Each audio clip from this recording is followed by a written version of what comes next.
Repair కుదరదు, పక్కనే ఎక్కడైనా స్టే చేద్దామన్నాడు. పక్కనే ఉన్న ఒక చిన్న ఇంట్లో వాళ్ళని అడిగి ఆ నైట్ అక్కడే ఉన్నారు. ఆ ఇంట్లో ఒక తల్లి రాత్రంతా నమో నారాయణ మంత్రం జపిస్తూనే ఉంది.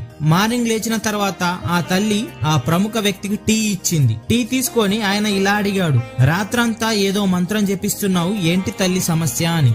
ఆ తల్లి పక్కనే పడుకున్న తన కొడుకుని చూపించి ఇలా చెప్పింది, సార్, నా కొడుకు మెదడులో ఒక కణితి ఉంది, ఇక్కడ ఎక్కడ ట్రీట్మెంట్ కుదరడం లేదు.